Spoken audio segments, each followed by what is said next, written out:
Alors, eh bien, bonjour à tous, bienvenue. Euh, on est très, très content de vous voir aujourd'hui à notre première expérience de causerie du lundi. Donc, je me présente pour ceux qui ne me connaîtraient pas. Je m'appelle Catherine Pilon. Donc, je suis organisatrice communautaire à la Fédération des locataires HLM du Québec. Et j'aurai le plaisir de co-animer avec mon collègue Robert Pilon, qui est coordonnateur à la Fédération. Donc, bonjour Robert. Bonjour Catherine, bonjour tout le monde. Alors, aujourd'hui, avant de commencer sur notre thématique, on va parler un petit peu du bon déroulement, comment on va faire pour que ça se passe de façon intéressante un peu pour tout le monde. Donc, au niveau du bon déroulement, tout d'abord, vous avez remarqué qu'on a fermé les micros. Donc, on fait ce choix-là pour pas qu'il y ait un bruit de fond, hein, sinon c'est vraiment dérangeant. Par contre, un peu plus tard dans la rencontre, on va vous demander de prendre la parole pour certains. À ce moment-là, vous allez devoir réouvrir vous-même votre micro. Donc, ça va être en bas à gauche. Là. Certains l'ont expérimenté tout à l'heure. Et pour le restant du temps, on demande à ce que les micros soient fermés. Autre chose, vous avez peut-être vu un petit bouton rouge allumé dans le coin gauche. Ça veut dire que la séance d'aujourd'hui, elle est enregistrée. Vous avez l'option d'ouvrir ou pas votre caméra, c'est à votre guise, c'est vous qui décidez. Par contre, nous, on va servir dans l'enregistrement essentiellement des bouts, des extraits de vidéos qui concernent le contenu pour pouvoir, après ça, mettre ça sur notre site puis que l'information circule au plus grand nombre. Donc, on veut juste vous informer que la rencontre est enregistrée pour que vous soyez au courant. Ensuite de ça, je vais vous expliquer un petit peu le déroulement. Le sujet du jour aujourd'hui, c'est sur la fixation des loyers. Ça comprend un ensemble d'éléments. Donc, dans un premier temps, Robert va nous faire une introduction. Les causeries vont se dérouler généralement un peu toujours de la même façon. Donc, Robert nous fait un 15 minutes d'introduction sur notre sujet du jour. Par la suite, on prend un 10 minutes pour des questions de précision ou de compréhension sur ce que Robert vient de dire. Après ces questions de précision-là, que vous allez pouvoir m'écrire dans le chat, on va voir comment ça fonctionne après, on va ouvrir les lignes. Donc, on dit que c'est une ligne verte. Donc, la dernière heure, à partir de 14 heures environ, on ouvre les lignes. Moi, je vais relater les questions que vous aurez écrites dans le chat.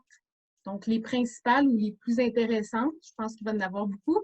Je vais les poser à Robert. Donc, je me ferai votre porte-parole, un peu comme au congrès pour ceux qui étaient là. Ensuite de ça, il y aura des gens qui pourront intervenir, je vais vous dire comment après, de vive voix. Et là, la question sera posée à tout le monde. Vous pourrez vous adresser à tout le monde. Et Robert, encore là, va pouvoir répondre au niveau du contenu parce qu'on a quand même la chance d'avoir une encyclopédie sur deux pattes avec nous. Et donc, on va en profiter. Ensuite de ça, après la période de questions, ligne ouverte, les premières questions vont être sur le sujet du jour. Par contre, s'il reste du temps, on pourrait avoir d'autres questions qui sont sur un autre sujet. Si on a du temps, on peut faire ça également aujourd'hui ensemble. La dernière période de 15 minutes, on tient vraiment à faire une évaluation. C'est notre première fois aujourd'hui. On est un petit peu fébrile et on aimerait vous entendre chacun, soit par le chat ou quelques interventions de vive voix pour savoir qu'est-ce que vous avez apprécié aujourd'hui, qu'est-ce qui serait à améliorer si vous avez des propositions, parce qu'on veut être de mieux en mieux. On veut devenir des experts de la ligne ouverte sur Zoom. Et puis, bon, un petit mot de remerciement. Donc, au niveau du chat, moi, quand vous écrivez, je vais prendre en note les questions que vous posez. On aimerait ça, si vous le souhaitez, vous inscrivez votre nom. Si vous ne le souhaitez pas, vous n'êtes pas obligé. Dire la ville où vous habitez, parce que nous, ça nous donne une idée aussi. Les questions viennent de quel office pour la suite, c'est très intéressant, puis même pour l'ensemble du groupe. Donc, votre nom, si vous voulez, la ville d'où vous venez, une ou deux phrases qui résument votre question. Si vous m'écrivez un roman, je n'aurai pas le temps de le lire.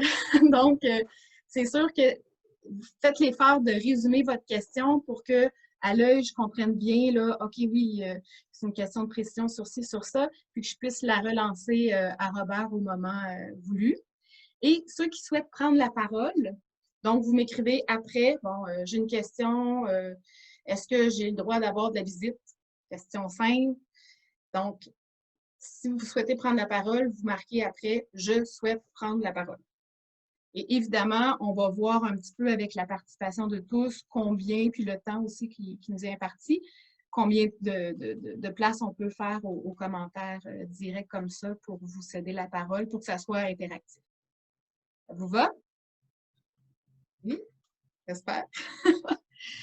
Donc, on passerait à notre introduction réalisée par Robert sur le sujet du jour, donc la fixation des loyers. À toi, Robert. Merci Catherine. Bonjour tout le monde. Je reconnais quand même, on est un bon groupe, hein, mais je reconnais quand même plusieurs personnes. Alors, je suis heureux que vous soyez là, puis je vous remercie. On commence quelque chose de nouveau aujourd'hui. Toutes les semaines, on va essayer de faire une ligne ouverte avec un sujet du jour qui va varier de semaine en semaine. Mais en même temps, on va essayer de jaser puis de répondre ensemble à n'importe quelle question, là. Fait qu'on a décidé de commencer par les loyers parce que c'est ce qui a joint tout le monde. Hein. Tout le monde paie un loyer. Peut-être d'abord dire que les HLM, comme n'importe quel logement locatif, on est régi par le Code civil du Québec. Puis on a les mêmes droits comme locataire que n'importe quel locataire dans n'importe quel logement au Québec. Il y a juste deux choses qui sont différentes quand on parle des HLM versus les logements privés. C'est justement le loyer. Vous savez, sur le privé, hein, à tous les années, il y a les indices de la régie du logement, puis on se demande, les propriétaires ont le droit d'augmenter de combien cette année? C'est-tu de 1 de 2 de 3 Bien, dans les HLM, c'est particulier. C'est l'exception. Nous, nos loyers sont payés en fonction de nos revenus. Je ne sais pas si vous entendez un hélicoptère, mais elle passe au-dessus de ma tête. Donc, les HLM, c'est comme, on a les mêmes droits que dans le privé, sauf la fixation du loyer qui est différente. C'est de ça dont on va parler aujourd'hui. Puis aussi, la seule autre chose qui est différente, c'est l'attribution des logements. Vous savez, hein, il faut que ça inscrive sur une liste d'attente pour entrer dans un HLM. Tu n'as pas à faire ça chez un privé. C'est les deux seules exceptions, mais aujourd'hui, on va regarder donc les loyers. Le Québec, c'est la seule province où on paie un loyer à 25 de nos revenus. Partout ailleurs au Canada, ça fait longtemps que c'est rendu à 30-35 de nos revenus. Pourquoi c'est comme ça au Québec? C'est parce qu'ensemble, on s'est tenu les locataires, puis depuis 30 ans, périodiquement, on a à se battre pour convaincre les gouvernements de garder ça à 25 mais on a réussi jusqu'à présent. Ça fait que j'en suis très fier, puis c'est grâce à toutes nous autres. Ça fait que j'ai 15 minutes pour regarder comment on calcule les loyers en HLM. Ça fait que je vous ai préparé deux petites diapositives, des fiches qu'on dit, je pense. En tout cas. Et donc, je vous les présente rapidement. Là, je ne vous vois plus, je m'excuse, je vois juste la fiche. Fait que je vais essayer de l'expliquer simplement. Donc, pour ceux que ça pourrait intéresser, le règlement en vertu duquel tous les offices d'habitation calculent nos loyers, c'est le règlement sur les conditions de location des logements à loyer modique. Et si vous allez sur Internet, vous tapez « Règlement sur les conditions de location des logements à loyer modique », vous allez voir le règlement. C'est un règlement qui a une quinzaine d'articles de loi. Donc, ce que je vous explique aujourd'hui, c'est basé sur ce règlement-là, qui est en vigueur depuis le début des années 80. Hein. Ça fait 40 ans que dans les HLM, c'est le même règlement qui est en vigueur. Il y a eu des petites modifications au cours des années, mais fondamentalement, c'est le même règlement. Donc, comment est-ce qu'on calcule les loyers en HLM? D'abord, on détermine qui sont les deux principaux occupants dans un logement. Un occupant, c'est quelqu'un de 18 ans et plus. Donc, on identifie, si dans un ménage, il y a juste une personne, on va prendre 25 du revenu de cette personne-là, mais le règlement permet de prendre 25 du revenu des deux principaux occupants. Donc, les deux personnes qui ont les revenus les plus élevés dans un HLM, on prend ces revenus-là, les revenus donc des deux personnes, puis on prend le revenu brut. Donc, si moi, je gagne 10 000 par année, mon chum ou ma blonde gagne 10 000 par année, ben 10 000 plus 10 000, ça fait 20 000 brut. C'est là-dessus que l'Office va se baser au départ là, pour calculer notre loyer. Puis, le principe, c'est que l'Office va prendre 25 de notre revenu brut en loyer. Donc, si je fais 10 000, ma conjointe en fait 10 000, ça fait 20 000. L'Office prend 25 de 20 000, donc ça fait 5 000 5 000 divisé par 12 mois, bien, ça va faire 5 000 divisé par 12 mois, ça va nous faire quoi? Là, je vais vous montrer que je ne suis pas bon en mathématiques, mais mettons que ça fait un loyer de 400 Bon, ça, c'est le principe de base. On prend les deux principaux revenus, puis on prend 25 de ça. Ça a l'air simple, mais après ça, ça se complique. Bon, premièrement, si les occupants ont des revenus de travail, donc on n'est pas pensionné, on n'est pas sur la sécurité du revenu, c'est des revenus de travail qu'on a, bien, travailler, ça coûte quelque chose. Travailler, il faut se déplacer, il faut s'habiller, il faut amener notre lunch. Donc, quand il s'agit de revenus de travail, avant de calculer le 25 en loyer, on déduit 10 Donc, je garde mon exemple, je fais 10 000, ma conjointe fait 10 000, ça fait 20 000. Bon, on va dire 20 000 moins 10 Donc, 10 de 20 000, c'est 2 000 Donc, on va dire 20 000 moins 2 000, ça fait 18 000 Bien, c'est sur 18 000 qu'on va calculer le 25 en loyer. Donc, on prend 25 du revenu brut, mais quand il y a des revenus qui sont le fruit du travail, l'Office commence par déduire 10 avant de calculer le 25 Ça, c'est la première chose à retenir. C'est pour encourager les gens à travailler, c'est clair. Là. Et ça, je dois dire que c'est le fruit d'une bataille que la Fédération a menée en 2001.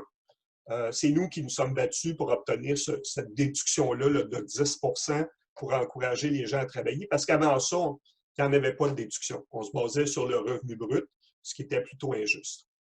L'autre chose maintenant, et là, c'est un peu plus compliqué, je vous dis, l'Office prend les deux principaux revenus. Si le deuxième revenu, ça arrive souvent, tu as une mère avec ses enfants en HLM, bien, ça se peut que le deuxième revenu, ce soit un enfant du ménage. Bon, et là, la règle, c'est que si, je m'excuse, c'est un petit peu compliqué, mais si l'enfant a entre 18 et 20 ans, ben oui, on va prendre 25 de ses revenus en loyer, mais jusqu'à un maximum de 91,50 $ par mois. Donc, si l'enfant fait 12 000 $ de revenus par année, donc un revenu mensuel de 1 000 $, 25 de 1 000 $, ça ferait 250 $ qu'on y mettrait en loyer. Mais si en 18 et 20 ans, on ne peut pas y charger plus que 91,50 $. Si le jeune a entre 21 et 24 ans, on ne peut pas y charger plus. On y charge 25 de son revenu, mais jusqu'à un maximum de 183 $ par mois. Et si le jeune a 25 ans et plus, là, oui, on peut y charger 25 de son revenu sans limitation.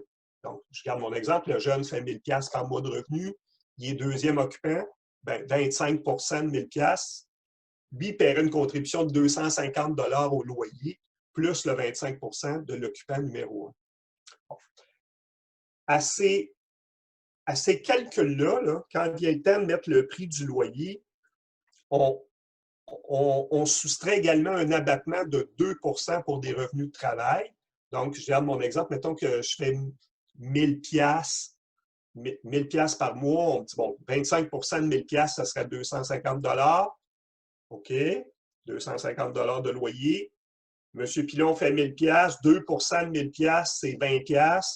Donc, on va dire 250 $ de loyer, moins 20 $, le loyer va être de 230 $. Ça, c'est ce qu'on appelle le loyer de base. On pourra en jaser tantôt si vous voulez bien.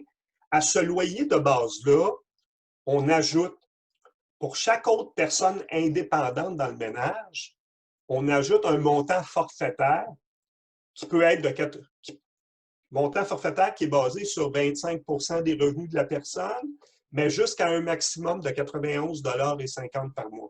Donc, je garde mon exemple, une mère monoparentale qui a deux enfants. Le premier va être considéré comme second occupant. On va lui charger 25 de son revenu. Et là, dépendamment de son âge, on peut lui charger un maximum de 91, de 183 ou prendre pleinement 25 de ses revenus. Ça, c'est dans le cas du second occupant. Mais le deuxième enfant, lui, serait considéré s'il a 18 ans et plus. Et s'il n'est pas étudiant régulier, bien, il serait considéré comme une personne indépendante et on lui chargerait 25 de ses revenus jusqu'à un maximum de 91,50 $. Et comme ça, si on a 3, 4, 5, 6 enfants avec nous qui ont plus de 18 ans, qui ne sont pas aux études, bien, ces enfants-là paient un montant forfaitaire. Bon. Ce qu'il faut retenir aussi, c'est que dans le cas des enfants qui sont étudiants, que tu sois étudiant au primaire, au secondaire, au cégep, à l'université, que tu sois mineur ou majeur, peu importe, là, ce qu'il faut retenir, c'est que lorsque quelqu'un est étudiant à temps plein, même s'il a des revenus, même s'il travaille l'été, les soirs, la fin de semaine, il ne contribue pas au loyer. Tant et aussi longtemps que le jeune est étudiant à temps plein, dans un parcours régulier, on pourra en jaser aussi tantôt, de voir ce que ça veut dire, mais tant que tu es étudiant à temps plein, tu ne paies pas un sou, zéro. Les revenus que tu fais sont à toi. Tu n'es pas considéré ni dans les occupants numéro 1 et 2, ni dans les personnes indépendantes. À ça, bien, se rajoutent des charges, qu'on appelle des charges additionnelles. C'est quoi les charges additionnelles? Bien, c'est l'électricité. Hein? Nous, on ne paie pas l'électricité à Hydro-Québec. C'est l'Office qui paie l'électricité à Hydro-Québec. Et sur notre loyer, l'Office nous charge pour cette année, là, pour une chambre à coucher, bien, partout au Québec, c'est 38,90 $ qui est ajouté au loyer. Si on a 2 chambres à coucher, c'est 43,50 $. Si on a 3 chambres à coucher, c'est 48,10 $, bon, etc. Donc, et ça, c'est le même montant qu'on soit à Chibougamau, à Val-d'Or ou à Montréal. On paie le même montant forfaitaire pour l'électricité. C'est en fonction de la grandeur, là, du nombre de chambres à coucher. Aux charges additionnelles, on ajoute également les stationnements. Donc, si on a un stationnement, un simple stationnement, c'est 5 $ par mois. Si on a un stationnement avec une prise électrique pour un chauffe-moteur, c'est 10 $ par mois qu'on paye. Et si on a besoin d'un deuxième stationnement, donc une deuxième voiture, c'est 20 $ pour le deuxième stationnement. Donc, le premier stationnement, c'est 5 ou 10 $. Le deuxième stationnement, c'est 20 $ qui viennent s'ajouter au coût du loyer. Et finalement, si on a la climatisée dans notre logement, on veut s'installer un climatiseur, ben on doit analyser l'Office et l'Office va nous charger 5 $ par mois.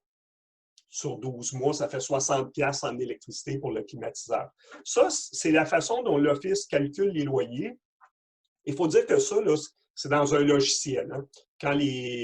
Peu importe l'Office dans lequel on se trouve, quand les gens rentrent nos informations, c'est un logiciel qui calcule là, automatiquement ces éléments-là. Et donc, l'Office ne peut pas se tromper si les données sont bien entrées. Un locataire qui aurait des doutes sur le coût de son loyer, ce qu'il faut savoir, c'est qu'on peut on peut évidemment discuter avec l'Office, mais on peut également, si vraiment il y a un désaccord, un locataire peut aller à la régie du logement. S'il considère que son loyer n'a pas été bien calculé dans le respect du règlement sur les conditions de location, on peut demander à un juge à la régie de vérifier si notre loyer a bel et bien été calculé correctement en fonction du règlement. Je voudrais attirer votre attention sur 4 éléments. Le premier, c'est que dans le règlement, une fois qu'on a dit qu'on paye 25 % de nos revenus, le gouvernement dit quand même qu'il y a un loyer minimum à payer. Par exemple, si moi je disais, écoutez, je n'ai pas de revenus, le règlement prévoit que, M. Pilon, vous n'avez peut-être pas de revenus, mais il y a un loyer minimum à payer, on ne peut pas aller en bas de ça. Et là, je vous donne comme exemple, un adulte, c'est 151 $ par mois, qui est le loyer minimum, plus les charges. Dans le cas de 2 adultes, le loyer minimum, c'est 234 $. Puis, si on a des enfants, dépendamment du statut qu'on a, en fonction de la sécurité du revenu, est-ce qu'on est disponible à l'emploi, est-ce qu'on est contraint sévère, il y a des barèmes avec des loyers minimums. Et Aussi, ce que ça fait, c'est que, par exemple, quelqu'un qui est à l'aide sociale et qui aurait eu, pour diverses raisons, là, l'aide sociale décide de lui couper son chèque, puis que la personne a moins que prévu, ben, elle ne peut pas se retourner de bord et dire à l'office, vous allez baisser mon loyer parce que j'ai moins que prévu à l'aide sociale, justement en raison des loyers minimums là, qui sont fixés sur les barèmes qu'on recevrait normalement à l'aide sociale. Donc, il y a un loyer minimum. Autre élément intéressant, le loyer protégé. En 2001, notre fédération, on s'est longuement battu pour que, au nom des gens qui se mettaient à travailler, vous savez, surtout nos jeunes, à un moment donné, il y en avait qui se trouvaient des emplois, puis là, les loyers en HLM pouvaient passer d'une année à l'autre de 200 ou 300 $ à 4, 5, 600 $. Puis c'était des hausses là, du double ou du triple là, parce que nos jeunes se mettaient à travailler. Puis ça avait pour effet soit que les familles disaient, ben écoute, là, si notre loyer augmente autant, ben on va demander aux jeunes de s'en aller parce que ça n'a pas d'allure. C'est à cause d'eux autres que notre loyer double ou triple. Puis bon, bref, on a obtenu un loyer protégé. Qu'est-ce que c'est? Ça, c'est quelque chose qu'on peut demander juste une fois dans notre vie. Quand on vit en HLM, on peut le demander une seule fois. Et c'est pour des raisons d'augmentation de revenus de travail. Que ce soit moi ou que ce soit les gens qui habitent chez moi, si des gens se mettent à travailler, puis que l'effet, ça a, c'est que l'année d'après, le loyer passerait de 400$ à 600$ ou à 800$, on peut demander le loyer protégé.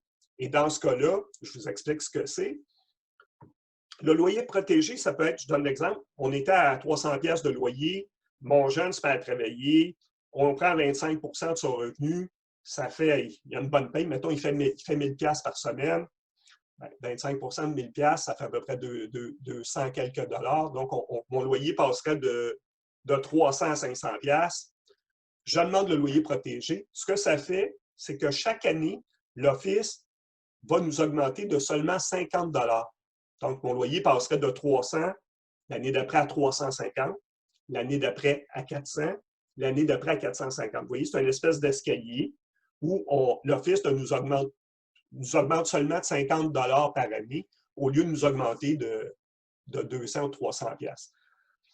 Ça, c'est une augmentation de 50$ par année. L'autre possibilité dans le loyer protégé, c'est que si je payais déjà, je donne un exemple, je payais déjà, on est plusieurs dans la famille, ma conjointe travaille, on paye déjà 600$ par mois. Le plus jeune, et puis étudiant, il se met à travailler. Puis là, on nous dit, votre loyer va passer de 6 à 900$ par mois.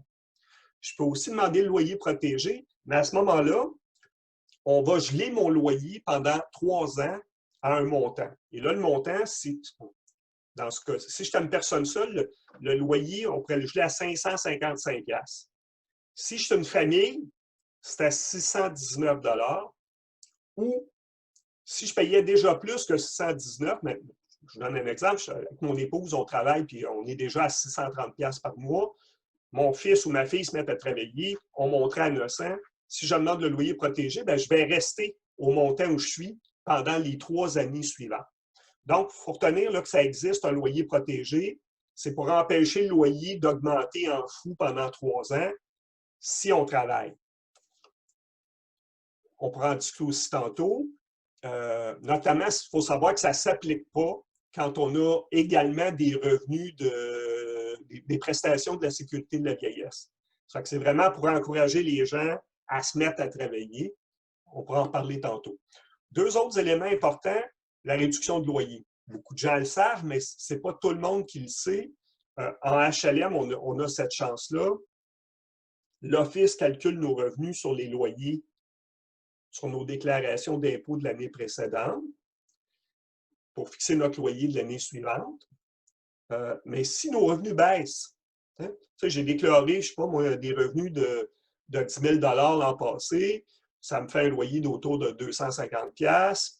J'arrive au mois de juillet, OK, c'est 250$, mais j'ai plus ce montant-là. Je me suis retrouvé sur l'assurance emploi, je perdu ma job à cause de la COVID, je suis sur l'aide sociale, peu importe. Si le loyer qu'on me charge ne correspond plus à 25% de mes revenus, je peux faire une demande de réduction de loyer à l'Office. Évidemment, il faut que je prouve à l'Office que mes revenus ont baissé. Et le règlement prévoit que dès le mois suivant, l'Office doit réduire mon loyer si ça équivaut à une réduction d'au moins 10 $ par mois. Donc, j'ai une baisse de revenus ou encore, on était 2 ou 3, il y a une personne qui est partie, donc il y a moins de revenus dans le ménage. On peut faire une demande de réduction de loyer et dès le mois suivant, on va avoir une baisse de loyer. Donc, c'est très intéressant. Si cette baisse de loyer-là est supérieure à au moins 10 $. Donc, il faut que j'aie au moins une baisse de revenus de 40 $ par mois pour justifier une réduction de loyer qui va être supérieure à 10 $ par mois. Et des fois, les gens ne le savent pas. Puis là, ils ont de la misère à payer le loyer, forcément. Ils n'ont plus de revenus. Puis là, en tout cas, donc c'est bon à savoir. Finalement, j'aimerais vous parler des autres occupants. Dans une année, on déclare nos revenus, l'Office fixe notre loyer, et là, en cours d'année, si on se fait un blonde, si on se fait un chum, une blonde, si nos enfants veulent revenir à la maison, comment ça va être géré par l'Office? Et ce que je dois dire là-dessus, c'est que, premièrement, même si c'est sûr qu'en HLM, on paye un loyer en fonction de nos revenus et des gens qui habitent avec nous. Donc, on a une obligation de déclarer les gens qui habitent avec nous.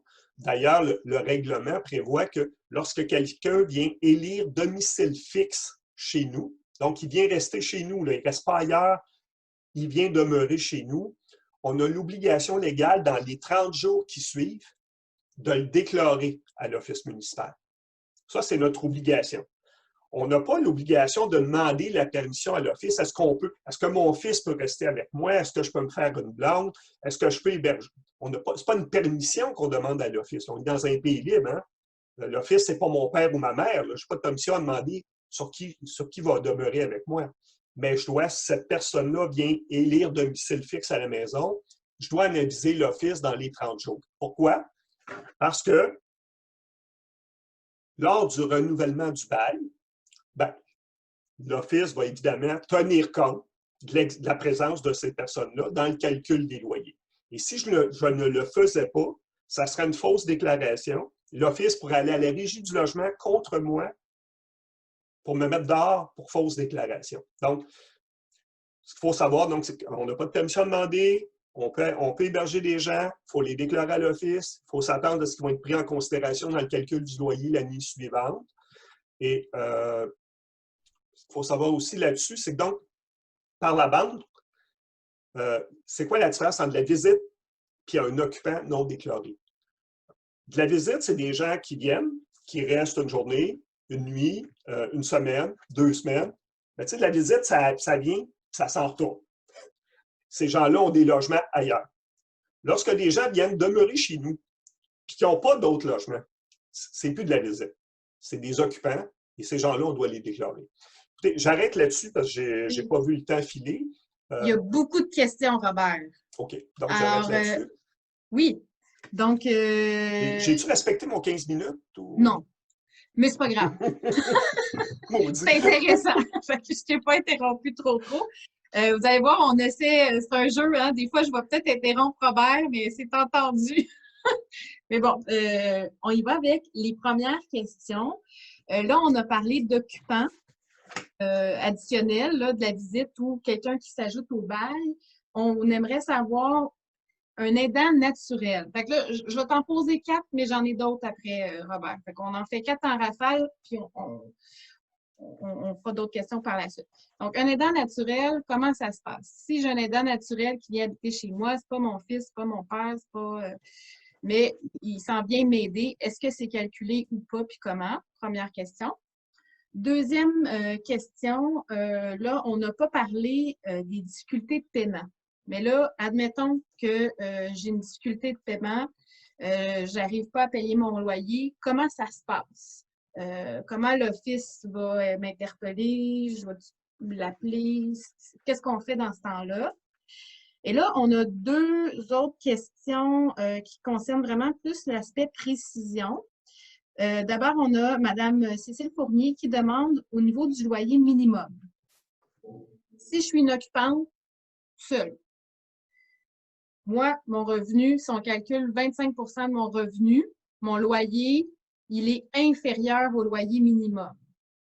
Tout à l'heure, Robert t'a dit c'est 151 le loyer minimum. Ça veut-tu dire que je vais devoir quand même payer le 151 même si c'est plus que le 25 que... Oui. La réponse est oui, celle-là, c'est facile. Et l'autre question, peut-être que ça va nous permettre de mettre un exemple sur ce que tu as dit plus tôt. C'est Madame Odette. Ah, Elle nous demande, oui, bonjour Odette. Elle nous demande s'il y a un couple avec 2 enfants qui travaillent, les enfants ont 25 ans et plus, c'est quoi le calcul? Puis ensuite, est-ce qu'ils peuvent revenir à la maison temporairement ou pour de bon une fois qu'ils sont partis? Fait que celle-là, je te laisserai développer un peu plus. Puis je m'arrête là pour les questions à ce stade-ci de clarification. Merci aux gens hein, qui posent des questions. oui. Ben, écoutez, pour ce qui est des aidants naturels, euh, malheureusement, c'est considéré comme des occupants ordinaires.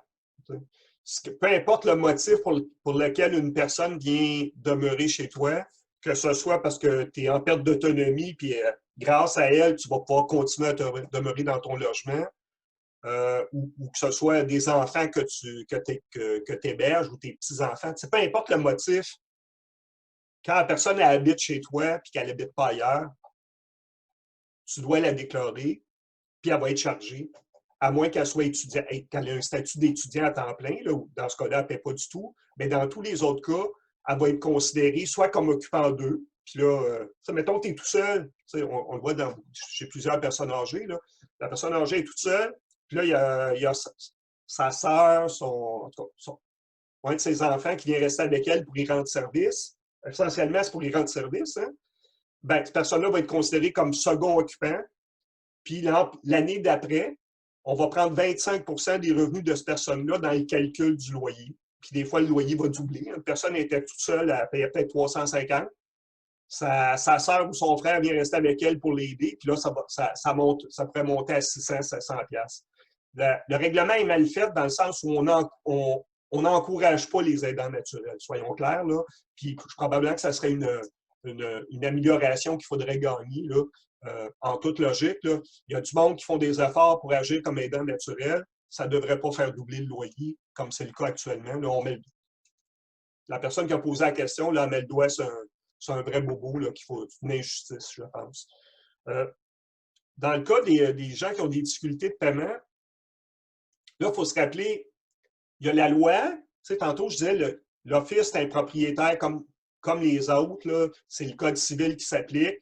Puis effectivement, quand un locataire ne paie pas son loyer, ben dès le 21 du mois, le propriétaire peut déposer une demande à la régie du logement en résiliation de bail pour non-paiement de loyer. Si le locataire paye avant que ça passe à la régie, c'est oublié. Bon, ça, c'est le code civil. Mais en même temps, il faut se rappeler que les offices, c'est des organismes publics sans but lucratif dont la mission est de loger les gens. Ils ne sont pas là pour mettre le monde à la rue. Là. Et souvent, c'est comme le dernier maillon du filet de protection sociale avant que le monde se retrouve dans la rue. Donc, ils ne sont pas là pour mettre le monde dehors. Là.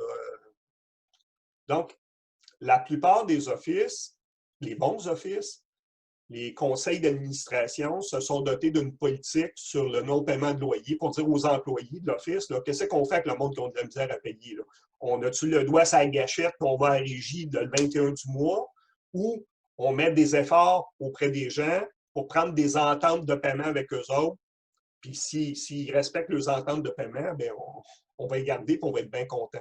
Donc, ça varie d'un office à l'autre, mais je dirais que généralement, la plupart des offices au Québec ont adopté le conseil d'administration de l'office. Puis là, les locataires, hein, on peut... Tu sais, je vois Odette, par exemple. Je te prends comme exemple, Odette, mais à Québec, le comité consultatif des résidents a négocié avec l'Office l'adoption d'une politique qui se veut assez humaine sur qu'est-ce qu'on fait avec les gens qui ont de la misère à payer le loyer. Puis cette politique-là, ce qu'elle dit essentiellement, c'est que quand l'Office constate que quelqu'un ne paie pas son loyer, ben, on ne pèse pas sur le piton d'aller à la régie tout de suite.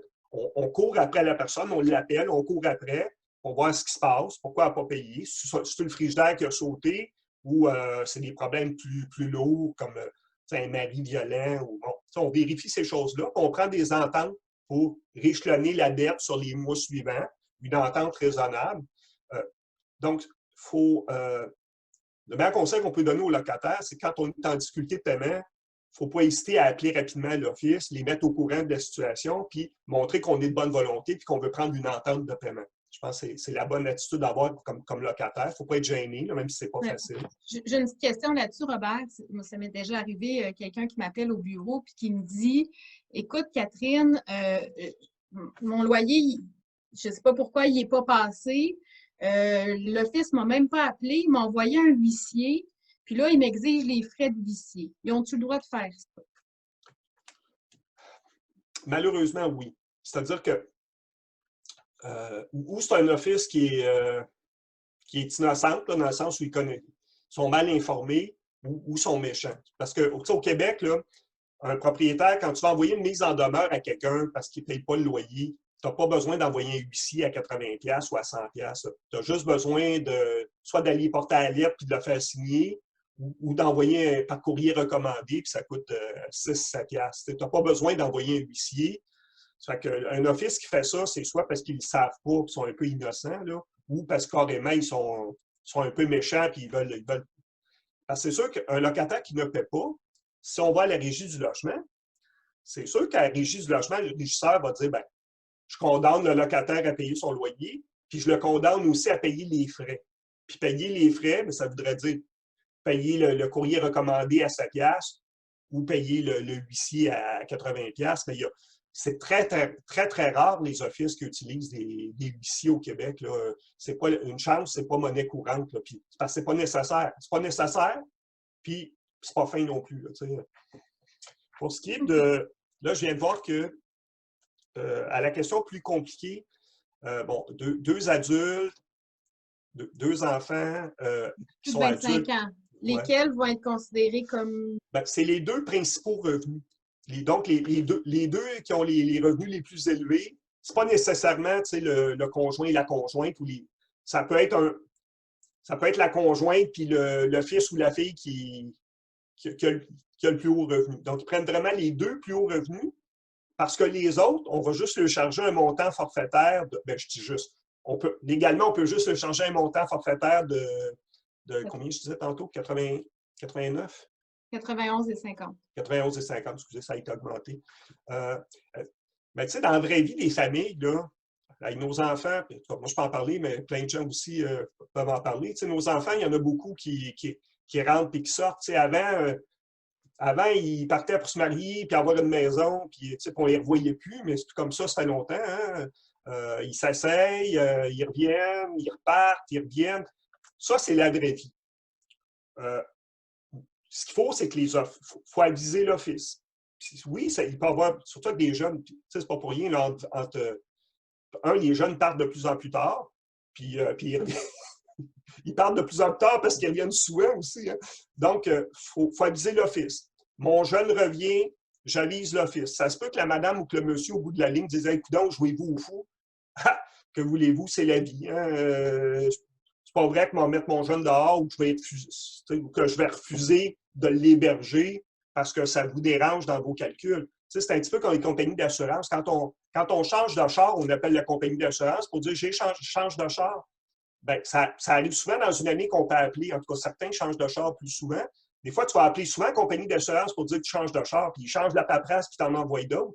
Bien, une famille, c'est encore plus important. Là. Si nos jeunes s'en vont ou s'en viennent, on pogne le téléphone. On a 30 jours pour réviser l'office. Puis, ce qu'il faut savoir aussi, c'est que ça joue pour nous, là, mais c'est en toute honnêteté. Je disais tantôt, si nos jeunes s'en vont puis qui contribuaient au loyer, on a le droit de demander une réduction de loyer qui va s'appliquer le mois suivant. Ils vont baisser notre loyer parce que notre jeune contribuait puis il n'est plus là. Donc, ils vont baisser notre loyer. Par contre, à l'inverse, si nos jeunes reviennent, on avise l'office. Mais l'office n'a pas le droit d'augmenter notre loyer dès le mois suivant.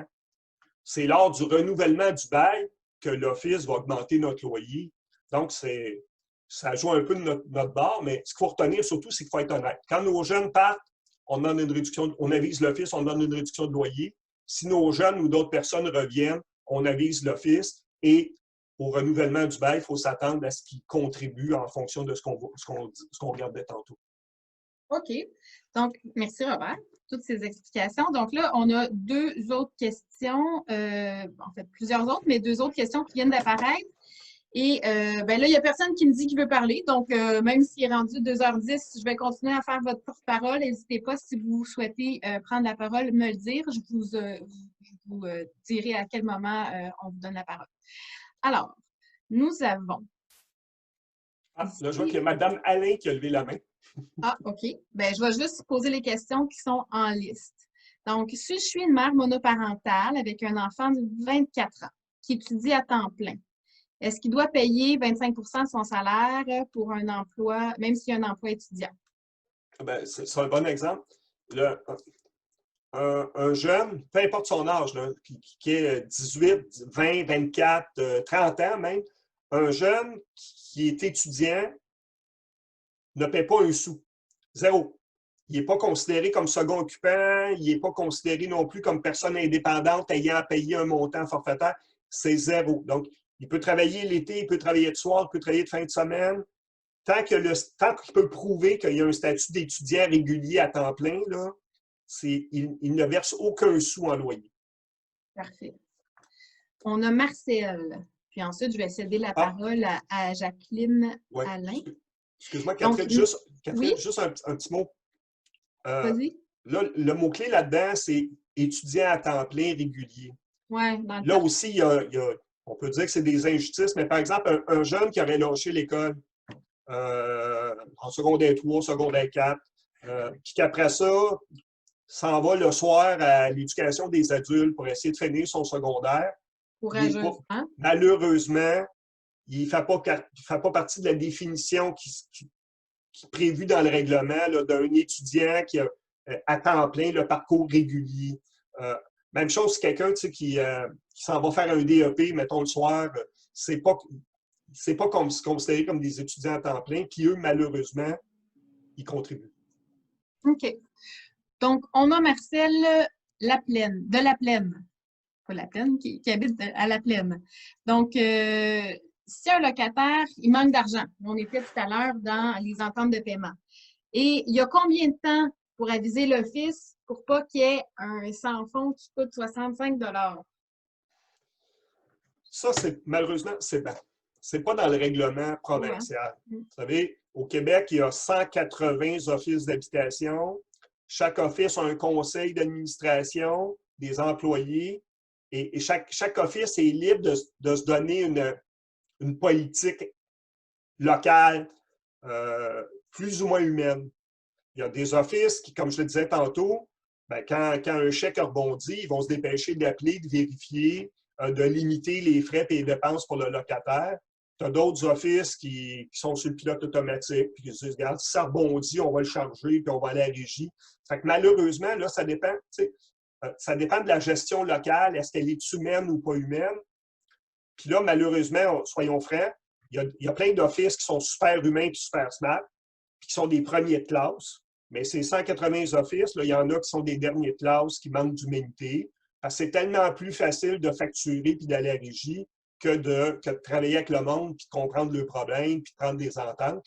Fait que, qu'est-ce qu'on peut faire dans ces cas-là? Bien, si on a la bad luck d'être dans un office qui n'a pas de politique humaine sur les difficultés de paiement, ben, faut travailler à ce que cet office-là se dote d'une politique humaine. Et là, c'est toute l'action des locataires. On a-tu une association? On a-tu formé un comité consultatif? On a-tu des locataires au conseil d'administration de l'office? Parce qu'on peut monter un dossier là-dessus. Nous, à la FED, là, on peut vous donner des exemples de bonnes politiques que les offices ont adoptées, puis vous pourriez les prendre, puis dire, ben, on va aller les soumettre au directeur ou au conseil d'administration pour qu'ils se dotent d'une politique plus humaine à l'avenir. Mais ça, c'est de l'action collective qu'on peut faire là où malheureusement, on en a besoin. OK. Donc là, j'ai deux questions par le chat, mais j'aimerais bien entendre Jacqueline Alain. Donc, ouais. Donc, je vais vous céder la parole. Donc, vous avez à réouvrir votre micro pour poser votre question. Est-ce que ça fonctionne? Jacqueline Alain, vous devez ouvrir votre micro. Oui, vous avez levé la main. Ça ne semble pas fonctionner. Donc, en attendant que Mme Alain... Ah, ça marche. Ça fonctionne. Allez-y. Oui, bonjour. C'est juste à titre d'information. J'aimerais savoir sur quels critères on se base pour accepter des futurs locataires dans un office municipal d'habitation, parce qu'il y a beaucoup de gens qui me posent cette question-là. On se demande, on va voir à certaines places des gens qui ont l'air d'être quand même moyennement en moyen, quand il y a tellement de gens qui sont vraiment dans le besoin. Alors, comment est-ce qu'on fait les enquêtes pour accéder à ça, pour qu'une personne ait droit à un logement? Madame Alain, c'est une bonne question. Écoutez, c'est tellement une bonne question que, puis je vais y répondre, là, mais juste vous dire que la semaine prochaine, lundi prochain, c'était notre sujet du jour, l'attribution des logements. C'est notre scoop!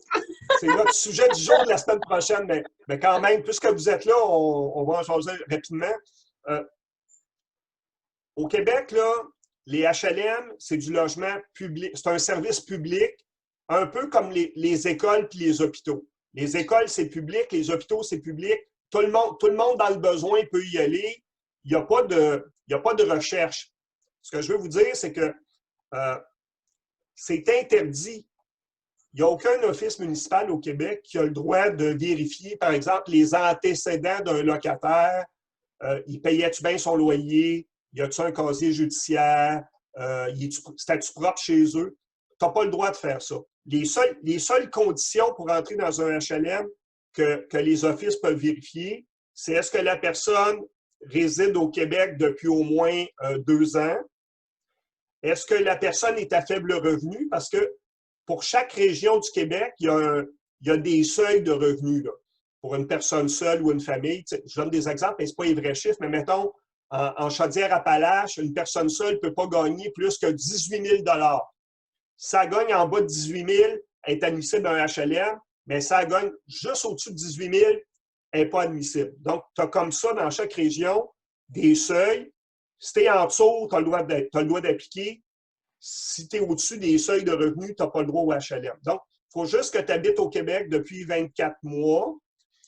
Il y a des offices qui ont aussi comme règlement facultatif, puis ça, ils ont le droit d'exiger que la personne habite dans la municipalité de l'office depuis également, là j'ai dit 24 mois, c'est pas vrai, c'est 12 mois. Excusez-moi. Il faut que tu habites soit au Québec ou dans le territoire de l'office depuis au moins 12 mois pour faire une application. Puis il faut que tu sois à faible revenu. C'est les 2 seuls critères. Donc, pourquoi un office ne peut pas enquêter plus que ça? Bien, c'est un petit peu ce que je disais tantôt. Les HLM, c'est un service public, comme l'hôpital puis l'école. Peu importe que tu aies un casier judiciaire, que tu n'aies pas payé tes dettes, que tu sois un mal commode, mal embouché, tu as le droit d'envoyer tes enfants à l'école puis tu as le droit de les envoyer à l'hôpital. Ça fait que tu as le droit au HLM en vertu de ça.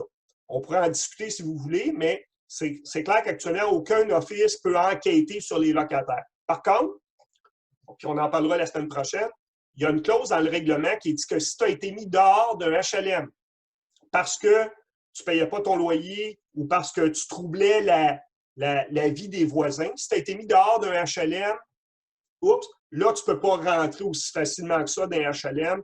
Il y a une période où tu peux être radié là, de 3 à 5 ans avant de réappliquer ailleurs. Mais si vous voulez bien, on pourra en jaser plus la semaine prochaine. Merci. Donc, ça touche un petit peu le transfert, fait qu'on va y aller rondement, mais il y avait quand même des questions là-dessus. Justement, il y a Mme Doris Boucher qui se demandait si je suis en HLM famille, est-ce que quand les enfants vont partir, je vais être dans l'obligation de changer? Donc, on va en parler la semaine prochaine, mais on peut peut-être avoir une petite réponse brève. Et Odette qui dit si jamais le processus de transfert est enclenché parce que les enfants ont quitté, puis le jeune veut revenir ou il a besoin de revenir. Qu'est-ce qui se passe à ce moment-là? Puis après ça, on a d'autres questions. C'est bien. Oui, c'est drôle, hein? C'est plus des questions sur les transferts. Oui. OK. Ben, la première, c'est je vous disais, le Code civil, les locataires, on est comme des locataires ordinaires, sauf sur deux affaires. Le loyer, puis justement l'attribution des logements. Dans le règlement qu'on va regarder la semaine prochaine, là, il y a des normes d'occupation. Le gouvernement a dit, dans le cas des HLM, un logement d'une chambre à coucher, c'est pour une personne seule ou un couple. 2 chambres à coucher, il faut que tu aies au moins un enfant. 3 chambres à coucher, il faut que tu aies encore plus d'enfants. Tu n'as pas ça sur le privé. Hein. Sur le privé, tu peux vivre tout seul dans un 3,5, un 4,5, un 5,5. Tant que tu payes le loyer, le propriétaire n'a pas un mot à dire. Mais dans HLM, on a imposé comme ça des normes pour s'assurer que les logements allaient servir au plus de monde possible. Qu'il n'y aurait pas donc une personne seule dans un 4,5, un 5,5 ou un 6,5. Donc, oui, le règlement permet aux offices, sur un préavis de 3, n'importe quand, un office, en donnant un avis de 3 mois à un locataire, peut dire, monsieur, madame, vous êtes dans un logement trop grand pour vos besoins, on va vous reloger dans un logement de la bonne grandeur pour vous. Ça, c'est vrai pour la grandeur du logement, c'est vrai aussi pour la vocation du logement. Parce que dans les HLM, il y a des HLM famille, puis il y a des HLM personnes âgées. Donc, quelqu'un qui est dans un 3,5 famille, qui pogne 60 ou 65 ans, peut se faire dire par son office, dans 3 mois, on va vous reloger dans un même 3,5, mais personne âgée. La loi est faite comme ça. Il y en a puis on pourra en jaser plus longuement la semaine prochaine, là, parce qu'on peut s'objecter dans certaines conditions. On a gagné différentes affaires à ce niveau-là, puis on s'en parlera la semaine prochaine, si vous voulez bien. Histoire de vous garder avec nous autres. En bon français, c'est des teasers. C'est pour vous accrocher. Donc, je ferai un petit 3 questions en rafale qui touchent vraiment notre sujet du jour, là, qui est la fixation des loyers. Donc, quelqu'un qui demande quels sont les documents qui peuvent être exigés par l'Office pour fixer mon loyer. Est-ce qu'ils ont le droit de me demander mon compte en banque? Est-ce que je dois leur donner ma déclaration d'impôt plus mon T4, plus mon avis de cotisation? Est-ce que tout ça est vraiment obligatoire ou nécessaire? Première question.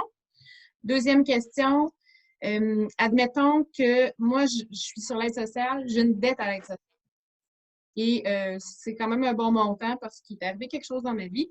Et là, ça représente beaucoup plus que 25% de mon revenu, ce qu'on m'exige pour mon loyer. Est-ce que, comment ça se passe à ce moment-là? Troisième question.